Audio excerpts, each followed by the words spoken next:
En nuestros panoramas informativos, Palestina suele aparecer vinculada a noticias sobre la tensión en Medio Oriente, una de las zonas más conflictivas del planeta. Quizás por eso pueda sorprender que una industria palestina del sector alimentos piense invertir en Uruguay, más aún si se trata de una inversión importante.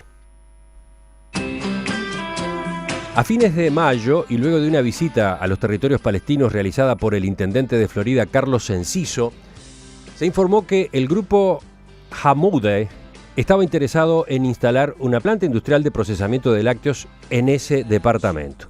El monto del proyecto, según se manejó, rondaría los $30 millones. ¿Qué implica este paso en las relaciones Uruguay-Palestina? Vamos a averiguarlo en los próximos minutos, porque se encuentra en nuestro país por estos días el doctor Mohamed Odeh, representante del gobierno de Mahmoud Abbas, presidente del Departamento de América Latina de Al-Fatah.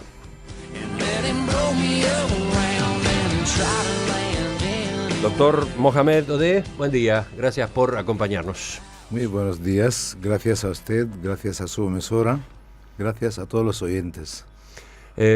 Usted habla muy bien español, como los oyentes notarán. En realidad lo habla desde chico, porque nació en Nicaragua y después se formó en España. ¿Dos palabras a propósito de esa historia personal? Sí, realmente, yo nací en Nicaragua, pero no viví en Nicaragua. Son 2 años y medio y salí a Palestina, luego volví a estudiar a la universidad en Cuba, estudié medicina en Cuba, hice una especialidad en España, pero más adquiero el idioma hablando cuando hago mis viajes en América Latina. ¿En Uruguay cuántas veces ha estado? Ya es la tercera. ¿Y la primera fue hace cuánto tiempo? Hace 7 años aproximadamente. Hablemos justamente de la relación bilateral. Uruguay reconoció oficialmente al Estado palestino en 2011, Sí, hace apenas 5 años. es cierto. El año pasado se inauguraron las embajadas en Montevideo y en Ramala. ¿Cómo define usted el estado de esa relación? Bueno, para corregir, hace 2 años se instalaron las embajadas mutuamente aquí en Ramallah, pero para hablar de este reconocimiento hay que volver a la historia un poco, porque cuando se votó en Naciones Unidas la resolución de repartición de Palestina en 2 estados, el voto de Uruguay fue decisivo, ya que Uruguay en el orden alfabético de Naciones Unidas fue el último país. Entonces, y era la diferencia de un voto. Yo creo que fue coherente en su momento, aunque no le gustó a los palestinos la decisión esta de partir a Palestina en 2 estados, pero yo creo que fue una decisión sabia de las autoridades uruguayas en su momento para evitar males mayores en el mundo. Y se materializó el Estado de Israel a raíz de ello, y los palestinos no querían, por lo tanto se convirtieron en refugiados en los países limítrofes. Ahora, vino Uruguay en 2011, después de unos trabajos tensos, a reconocer a Palestina, un reconocimiento único que no tiene semejante en ningún otro país. ¿Por qué? ¿Qué es lo que usted destaca de esa resolución? Reconocieron a Palestina según la resolución 181, la del 47. Quiere decir que otorga a la autoridad palestina, a los palestinos, más superficie de terreno de lo que están exigiendo hoy día. Normalmente la repartición les daba a los palestinos el 44% de la superficie de Palestina histórica, a los israelíes 54%, el 2% restante era el Estatuto de Jerusalén. Hoy día los palestinos están exigiendo para su Estado un 22% del total de Palestina histórica. Quiere decir que Uruguay, con su reconocimiento, otorgó más terreno al gobierno palestino, al Estado palestino ocupado. ¿Y cómo hay que entender eso? ¿Fue un error o no? No, ¿Fue una decisión que buscaba decir algo? No es un error de ninguna manera. Uruguay desde siempre ha tenido un papel fundamental en poner las leyes internacionales, y usted acordará de aquella conferencia, aquel congreso que se celebró en Uruguay en 1932 o 33, no estoy seguro del año, donde se pusieron los inicios de la legalidad internacional, de las leyes internacionales. Por lo tanto, Uruguay, acorde con sus principios, con sus valores, pues reconoció la legalidad internacional. ¿Qué ha pasado desde ese momento? ¿Cómo vienen evolucionando los vínculos? Pues normalmente ya se sabe que estamos bajo ocupación, que el pueblo palestino lleva sufriendo muchos años y cualquier tipo de relación con el exterior se dificulta por las actuaciones de la ocupación. Ahora, para materializar e implantar las embajadas respectivamente Uruguay en Ramallah y temporalmente, lógico, porque estamos esperando a que Jerusalén Oriental sería nuestra capital y la Palestina en Montevideo. Eso necesita tiempo para empezar a trabajar. Yo puedo asegurar que han ido muy rápido los representantes de Uruguay en Palestina, muy rápido pero muy firmes en el trabajo de fortalecer las relaciones, y normalmente relaciones entre estados tienen vías claras, vías que la gente sabe cuáles son. Entre los pueblos pueden haber otras vías que sí, el pueblo palestino y el pueblo uruguayo comparten principios y valores desde siempre, no son nuevos. Incluso en épocas de lucha de dictaduras, etc., había unos vínculos entre los dos pueblos, pero hablando de gobierno las cosas se cambian. Empezamos a hablar cómo podemos avanzar en materializar un intercambio de culturas, de comercio, de inversiones, y surgió la idea de invitar a Enciso a Palestina, el intendente de Florida, y también hizo un acto único que ningún dirigente político del mundo lo había hecho, solo visitar a Palestina. No visitó a Israel, sino la usó como un punto de paso. Y lo anunció claramente en Ramallah que él vino a visitar a Palestina. ¿Es el único intendente de nuestro país que ha visitado a Palestina? No solo de vuestro país, es el único político del mundo que ha visitado a Palestina y solo a Palestina. No ha hecho una visita partida entre Palestina e Israel. Entonces se le preguntó ahí en Ramallah cuál era la causa, que dice que los que me invitaron eran los palestinos, los israelíes no me invitaron, si me invitan voy gustosamente. Y esto les enfadó a los israelíes, que todo tenía que pasar por ellos, incluso hasta el momento de que él vino aquí, trajo la delegación de inversiones, pues fue objeto de ataques políticos de la representante israelí en Montevideo. Se retractó luego, pero ya el hecho había pasado. Ya hablaremos de Florida en particular, pero antes, en estos días que usted ha pasado de visita en Uruguay, ha tenido contactos con todo el sistema político. Concretamente mantuvo reuniones con el Comité Ejecutivo Nacional del Partido Colorado, con el Partido Independiente, con el directorio del Partido Nacional, con la Comisión de Asuntos Internacionales del Frente Amplio, también con el Partido Unidad Popular. ¿Para qué? ¿Qué mensaje pretendía transmitir?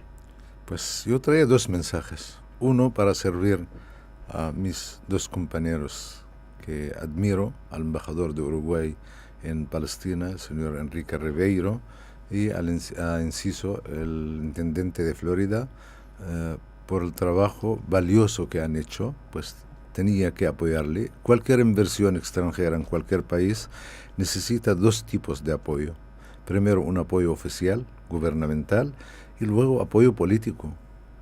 Si no logramos que la sociedad uruguaya, a través de sus partidos políticos, acepte que haya inversión en este país y la ayuda y la hace prosperar, pues no puede suceder. Por lo tanto, es uno de los objetivos de mi visita a Uruguay, recaudar un tipo de apoyo de los partidos políticos hacia esta iniciativa de Enciso para hacer inversiones palestinas aquí. El otro mensaje es un mensaje político y de agradecimiento. El pueblo palestino queda muy agradecido de la postura oficial y popular de Uruguay con respecto a la causa palestina. El mensaje político que traigo, que realmente lo que está pasando en la zona, en Oriente Medio, usted sabe, es un río de sangre que está pasando por Siria, por Irak, por Libia, por Yemen, el cual llevó a la causa palestina al margen a nivel de la comunidad internacional. Por lo tanto, la causa palestina es una causa viva desde hace muchos años y no puede estar a un margen. Teníamos que volverla a la mesa de todos los foros, todas las negociaciones que surgen a nivel mundial. Por lo tanto, traje el mensaje siguiente, que es el mensaje de nuestro presidente, de la cúpula directiva de la Autoridad Nacional Palestina, del Estado palestino bajo ocupación, con su presidente, el Comité Ejecutivo de la OLP. El mensaje es que hemos optado por la paz y por la vía de negociaciones única y exclusivamente. Sí, usamos nuestro derecho a la lucha, una lucha pacífica, no violenta y popular. Esto los israelíes no acaban de entenderlo. Y los israelíes están trabajando, estoy analizando, no estoy dando información escrita, si estoy analizando, los israelíes quieren que su sociedad mire a los palestinos o como trabajadores o como terroristas. Y a la vez quiere que los palestinos vean a los israelíes o como colonos armados que están robando sus tierras o como soldados en los puntos de control. Estamos intentando nosotros trabajar en la sociedad israelí para cambiar esta idea, que sí hay muchos israelíes que ni son soldados ni son colonos, como hay palestinos que muchos, la mayoría inmensa de los palestinos, ni son trabajadores en Israel ni son terroristas. Sobre este tema estamos hablando con todos los partidos y para apoyar la iniciativa francesa que los franceses, para mover el asunto palestino, pues no es una maravilla la iniciativa francesa, pero es mover las aguas estancadas para buscarle apoyo. El único país interesado del tema y no está apoyando es Israel, no quiere ninguna conferencia, porque a mi juicio un gobierno de extrema derecha en Israel no le interesa hacer paces. ¿Cómo define usted la relación actual entre Palestina e Israel? Pues las negociaciones están estancadas, están congeladas. Hemos puesto un informe que se publicó a comienzos de julio, un informe del cuarteto formado por la Unión Europea, Rusia, Estados Unidos y Naciones Unidas, le pedía a los israelíes renunciar a la colonización y a los palestinos el cese de la violencia. Entendía que ahí, en esos dos puntos, estaban radicados obstáculos importantes para las posibilidades de negociación y de paz. Sí, mira, analizando el informe del cuarteto, no fue tan justo el informe del cuarteto. ¿De qué violencia estamos hablando? Sí, hay violencia en los territorios ocupados de Palestina, hay chavales muy jóvenes que han tomado decisiones propias para ir con un cuchillo a apuñalar a alguien o con piedra, lo que sea. La intifada de los cuchillos es la última de esas tendencias. Pero esto tenemos que preguntar el por qué. ¿Por qué sucede? Si llevamos como 7 o 8 años sin ningún tipo de violencia. El por qué es que los niños estos ya no ven horizonte de la paz. Y lo voy a recordar, usted es un periodista señalado y conocido a nivel mundial. Cuando firmamos los acuerdos de Oslo, a base de Jericó y Gaza, son dos ciudades palestinas, el pueblo palestino con todos sus tejidos sociales, jóvenes, mujeres, ancianos, han ido con flores y claveles a los fusiles de los soldados israelíes y le ponían claveles en los fusiles. Quiere decir que creen en la paz, pero cuando ven que no hay ninguna manera, que el soldado le está humillando en los checkpoints, le está maltratando en todos los momentos, viene un jeep militar al centro de Ramallah, donde el cuartel de Mahmoud Abbas, el presidente de la Autoridad Palestina, y entra a cualquier casa, maltrata al padre o a la madre delante de los niños, pues están fomentando un extremismo en nuestras generaciones muy jóvenes. Ellos lo están fomentando, evitando que estos puedan ver un futuro mejor para... Ahora, en los asentamientos es otra cosa. Cuando firmamos los acuerdos de Oslo, había en todos los territorios palestinos, incluido Jerusalén Oriental, apenas 200.000. Hoy llegan a 650.000. Le digo qué significa esto. Ellos controlan el 64% del territorio del Estado palestino y consumen el 92% de las aguas subterráneas de Palestina. El 8% restante nos los venden a precios muy caros. Pues el pueblo palestino ha tomado la decisión siguiente, este es el mensaje fundamental. No somos enemigos de Israel, no somos enemigos de los judíos, sí tajantemente somos enemigos de la ocupación. Y hablemos, para terminar en esta introducción, hablemos de la interna palestina, porque Palestina tiene sus propios problemas intestinos, podría decirse.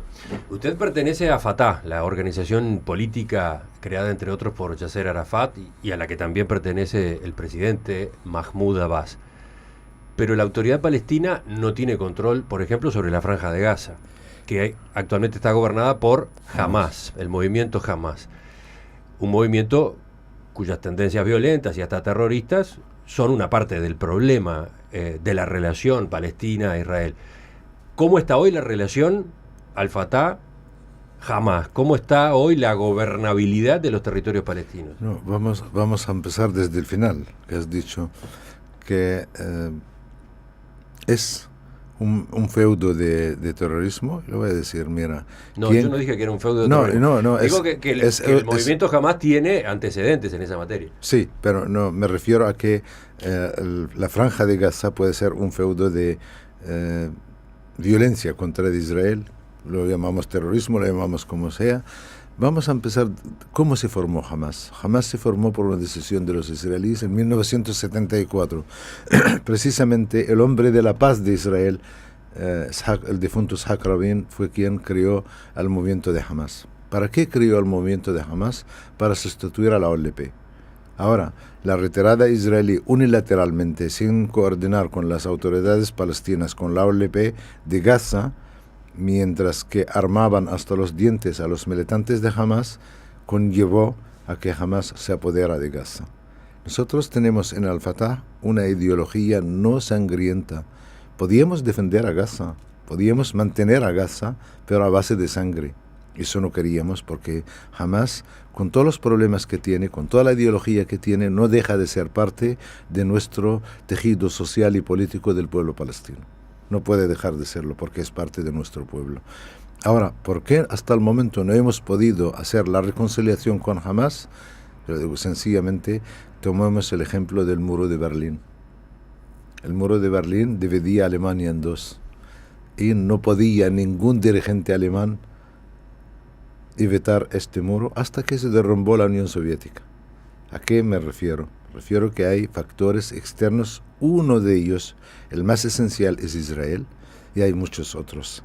Está Qatar, está Turquía, está Irán, está Hezbollah en el medio, que son factores externos que impiden, influyen en que no se logre la materialización de esta reconciliación con Hamas. En este estado de cosas, entonces, ¿puede decirse que usted representa al gobierno de Palestina? Sí. ¿O de una parte de Palestina? No. El gobierno actual gobierna en Ramallah y en Gaza, como gobierno, como instalaciones de gobierno.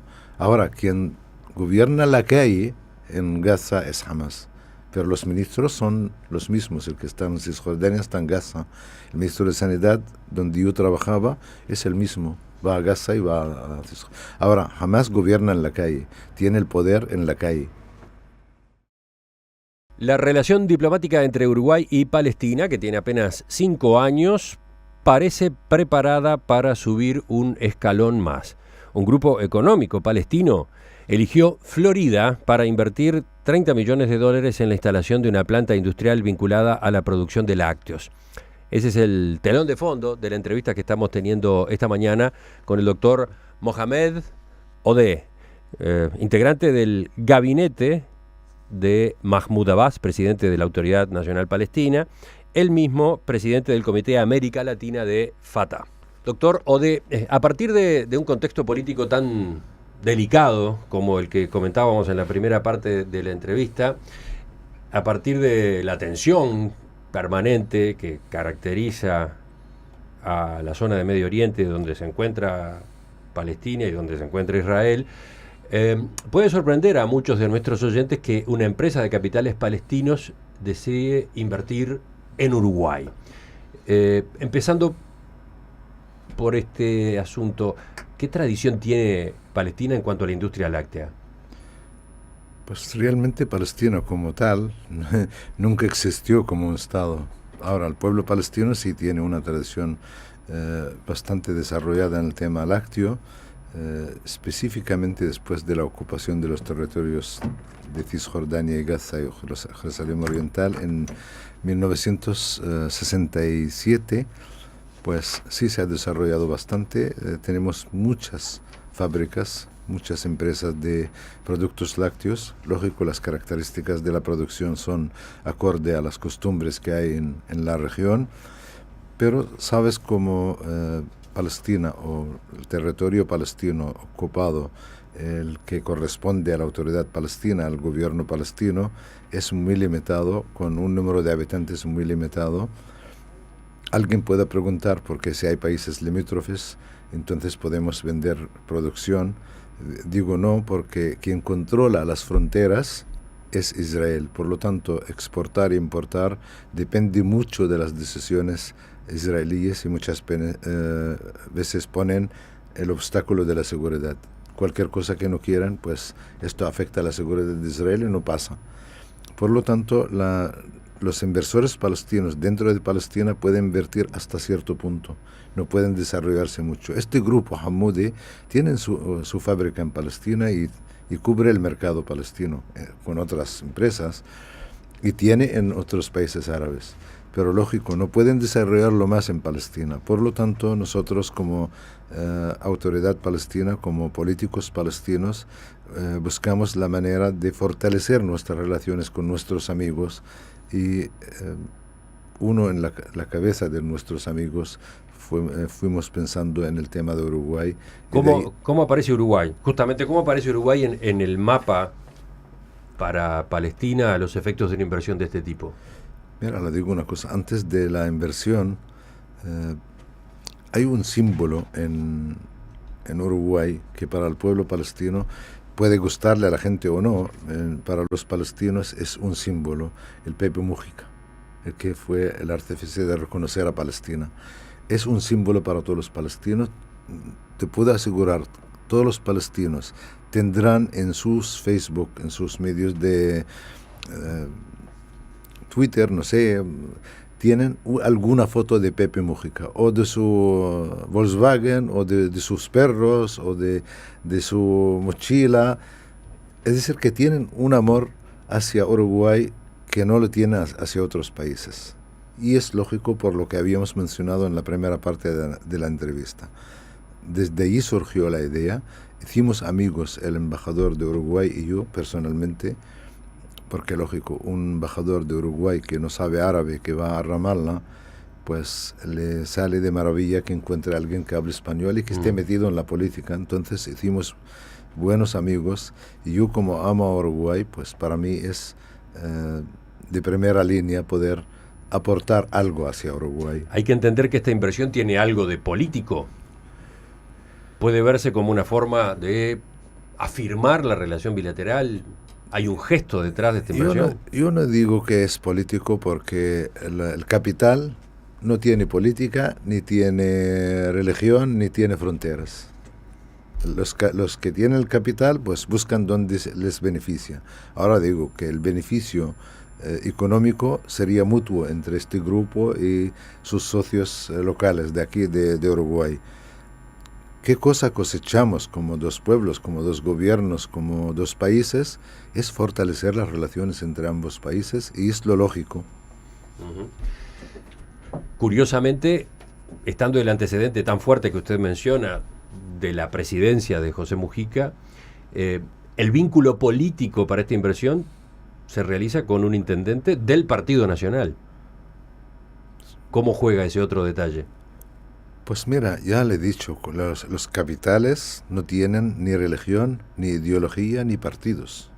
Cuando se habla de inversión, pues se eliminan, te digo, comerciantes palestinos tienen mejores relaciones con comerciantes israelíes que con políticos palestinos, y viceversa. Por lo tanto, no se va a hacer un obstáculo el pertenecer a una tendencia política para evitar una inversión, sea palestina o uruguaya. Concretamente, ¿en qué consiste este proyecto? Yo detalladamente, de verdad que no tengo los detalles. Hay la otra parte del grupo que viene a hablar de las cosas técnicas de lo que van a hacer. Están aquí, podéis invitarles a que hablen detalladamente de las cosas técnicas. Lo que sí están finalizando el papeleo de crear la sociedad, firmaron la sociedad anónima, legalizar esta institución aquí en Uruguay para que empiecen luego materializar la planta donde van a producir sus productos. Se ha mencionado una inversión de $30 millones. ¿Esa cifra es correcta? Esta cifra es para iniciar. A mi juicio es para iniciar porque esto puede acceder a mucho más. ¿Y cuál es el destino de la producción de esa planta? Pues en primer plano para los países árabes. Sabe usted que tenemos 400 millones de árabes aproximadamente en 22 países. Muchos de ellos no tienen ni ganadería ni tienen leche.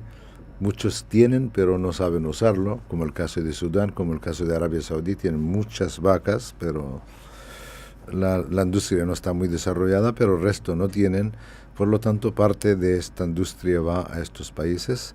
Y no nos olvidamos de las comunidades árabes en América Latina. Hay muchos millones de árabes en los países latinos, especialmente en Chile, en Brasil, en los países de Centroamérica. Tenemos más de 100.000 palestinos en Honduras, 60.000 en Colombia, unos 70 y pico mil en Salvador. Es decir, que hay una comunidad palestina y árabe enorme en el continente donde pueden consumir.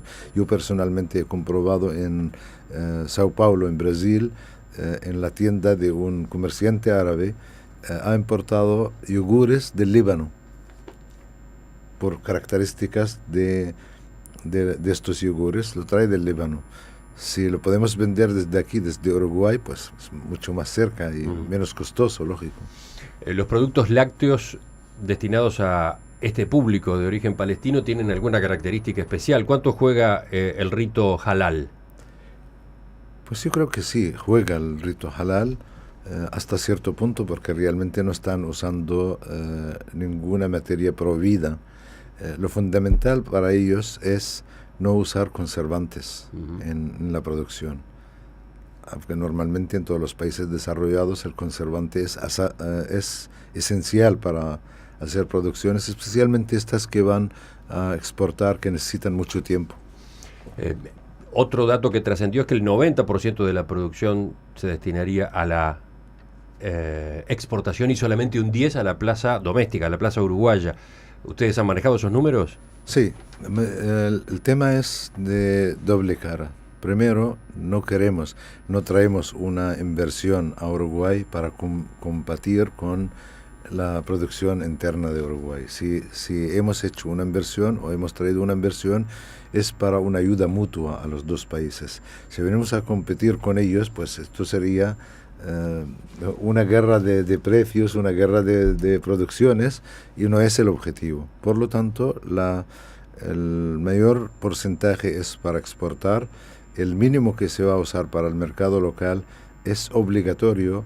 No es porque quieren competir aquí con 10% ni con 15%, sino en la vía de producción de material para enviar afuera, quedan cosas que hay que usarlas para material que solo se utiliza aquí. ¿En qué estado se encuentra el proceso de esta inversión? ¿Ya está confirmada? Ya han firmado la sociedad anónima. El tema es ahora ya legalizar. Los chicos tienen interés en ponerse al día con el tema de las leyes de inversión, cuánto tienen que pagar. Yo creo que de aquí a unos meses estaríamos hablando de construcción de una planta, de importación de máquinas, etcétera. Este grupo también, además de trabajar en la industria láctea, tienen una fábrica de máquinas de industria láctea. Eso quiere decir que pueden traer parte de su fábrica para hacer máquinas y exportar a los países limítrofes de Uruguay, y esto sería otra inversión en su momento. ¿La fecha aproximada de puesta en funcionamiento de la industria? Yo diría para un año más o menos. Y por último, ¿existen otras posibilidades de inversiones palestinas en Uruguay? Sí, estamos barajando varios aspectos, en agrícolas, industriales. Usted sabe que aquí no prospera mucho la plantación de olivos ni de dátiles. Entonces nos surgió la idea de traer expertos palestinos para que ayuden en aumentar la producción de olivas y aceite de oliva. Se ha avanzado bastante en Uruguay en cuanto a olivares y producción de aceite de oliva de muy buena calidad. Sí, sin ninguna duda, pero podría ser como crecen los olivares aquí y dan buenos frutos y de muy buena calidad. ¿Por qué no pensamos en aumentarlos para exportar a los países limítrofes y no quedarnos en el ambiente de que solo sea para uso doméstico? Ya hay aceite de oliva que se exporta desde acá, desde nuestro me país. refiero industrialmente, exportación industrial se puede aumentar y sería una fortuna para el país. Es decir, los ingresos económicos de cualquier país dependen de varios sectores, uno de ellos la agricultura, y en este caso podemos. Los olivos tienen una característica, sí podemos sembrar otras cosas y serían más fáciles, más productivas, pero quitarlas al mes. Tú siembras un tomate y al mes lo quitas. Ahora siembras un olivo y se queda para la vida. Yo te digo, tenemos un árbol de olivo en Palestina que Naciones Unidas calcula que tiene 5.200 años de edad. Es decir, ya puedes imaginar lo que se invierte en ello. Estamos pensando también en traer familias expertas, la familia entera experta, que tienen olivares, experta en olivos, para que ayuden a los propietarios de los olivares de Uruguay a cuidar los olivos, a recoger la cosecha, y quizás los molinos también, unos molinos muy modernos que tienen los palestinos para usarlos aquí. Estamos pensando en la industria hotelera. Ya tengo el ojo puesto en algunos empresarios palestinos. Hay que conversar con ellos, hay que profundizar con ellos, que vengan a invertir en el tema de hoteles en Uruguay, en las zonas turísticas, quizás en algunas ciudades que les faltan hoteles. Yo creo que esto ayudaría también a que el empresario gane su dinero, pero a la vez garantiza plazas para los turistas que vienen a Uruguay.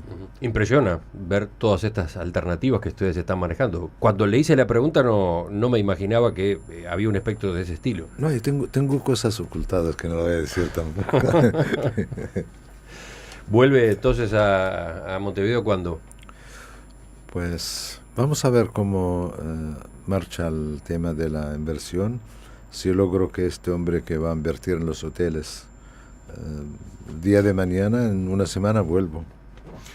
Mohamed Odeh, 59 años, médico, con un doctorado en ciencias médicas, presidente del Departamento América Latina de Al-Fatah, integrante del gabinete del presidente de la Autoridad Nacional Palestina, Mahmoud Abbas. Le agradezco que nos haya visitado esta mañana en Perspectiva. Gracias a usted, gracias a su canal de radio y gracias a los oyentes, gracias a Uruguay por este cálido recibimiento, por esta amabilidad que me han ofrecido, gracias a Enciso, el intendente de Florida, gracias a Enrique y gracias al artífice de todos los trabajos políticos que he hecho en este país, a Graciela Cáceres, que me está esperando afuera.